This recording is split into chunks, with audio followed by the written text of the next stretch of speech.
As applied to a flotation concentrator, geometallurgical mapping identifies variability within an ore body and quantifies the impact of geology and mineralogy on grinding, metallurgical response, and recovery and concentrate grade of both economic and deleterious minerals. For this exercise, it is assumed that a 3D model of the deposit has been generated and sample selection has been made that will provide samples which are representative of all ore types. It is also assumed that all comminution and breakage tests and mineralogy will be done as a separate exercise.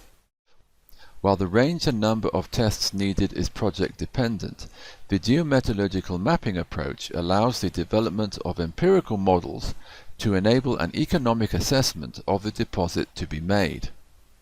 The focus of this video is to show that data from a standard laboratory rate test is sufficient to predict plant-scale flotation performance, and thereby develop a geometallurgical model of the deposit. EMC's flotation performance indication diagram shows how flotation kinetics from rate tests are a simplified numerical description of the ore's mineralogy, as well as a means to simulate plant-scale flotation performance. The rate test is a standard procedure using a laboratory scale cell, typically a Denver D12 cell. At least 4 concentrates are collected, so that the shape of the recovery time curve can be properly defined. Details of the standard procedure can be found in PDF and video format on the EMC website.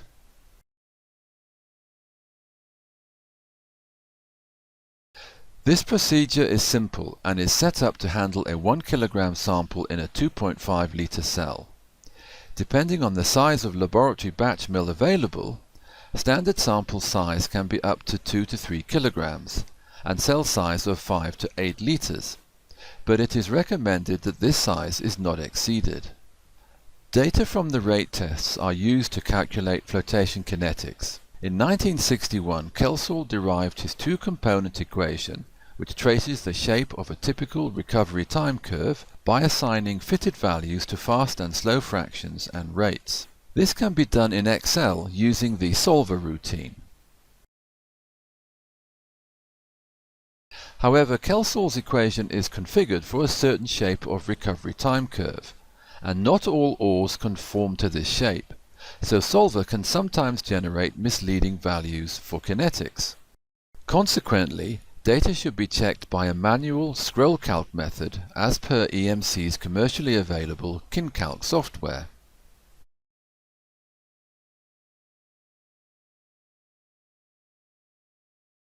For example, take this copper recovery time profile. A standard Excel solver routine fits the data as per the red line. But the kinetic values are incorrect because fast floating fraction is 0.984, meaning that if all fast floating copper was recovered, then total recovery should be 98.4%. But total recovery is only 95%.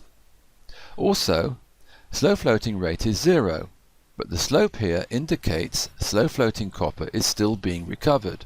The manual scroll count method gives a fit according to the black line, and more realistic values of 0.7996 for fraction of fast floating copper, which corresponds to a float time of 7 minutes and a slow floating rate of 0.1072.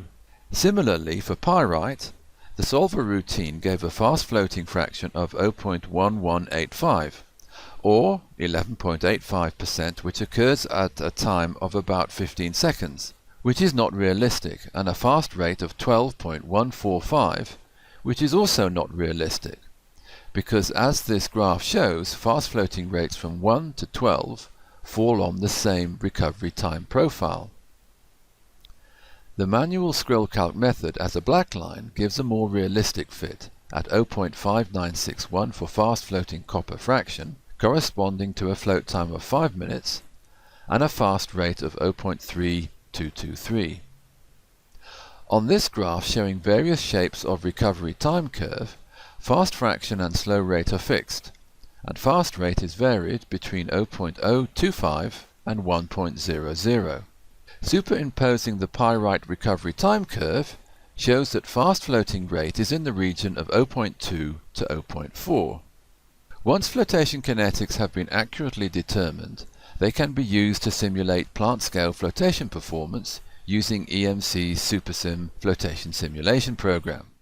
Since 1986, laboratory-to-plant scale-up factors have been derived from over 160 case studies simulating plant performance, and prediction is accurate for both recovery and final concentrate grade. The scale-up factors are based on the performance of a laboratory 2.5 or 4 litre cell.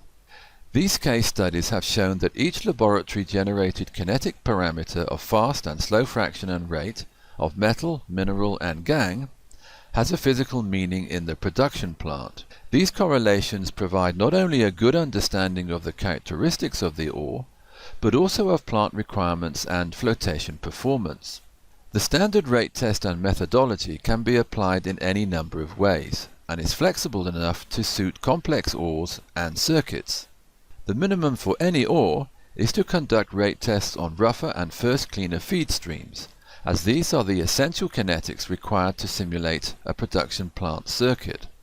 More complex circuits can be accommodated by conducting a rate test where there has been a change of state, either after additional mainstream grinding, regrinding, a reverse flotation stage, a change in pH, or at the point where conditioning and reagents have been added.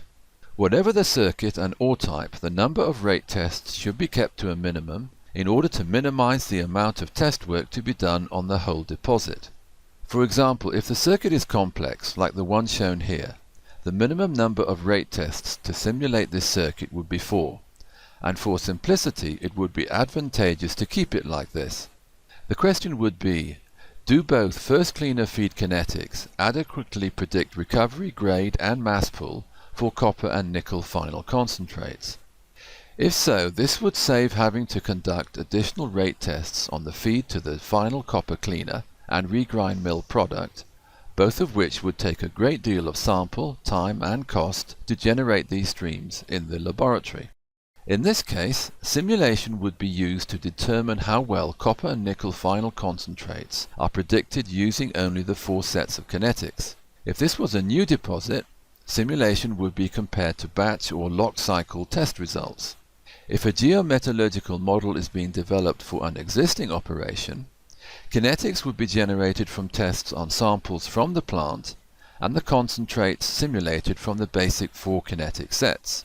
If there is little difference, or the difference can be accommodated by applying a simple factor to the results of simulation, then test work can be kept to a minimum. Standard test conditions can be applied to all samples, or conditions can be varied to suit ore type or degree of alteration. This would be a project-dependent condition. To be effective, the methodology to develop a geometallurgical model should use a standard test procedure which is simple and low cost, and represents the ore recovery process. As the number of variability and composite samples could be large, the method should be practical, as well as being a fast test procedure. Reproducibility is a key issue, and this method is suited to an automated cell, such as the Autotech cell shown here. Finally, test results and flotation kinetics should tie in to existing data, and this is done by reference to validated scale-up factors and correlations of kinetic parameters to physical properties in the plant. EMC's standard rate test procedure and SuperSim flotation simulation package satisfy all these criteria.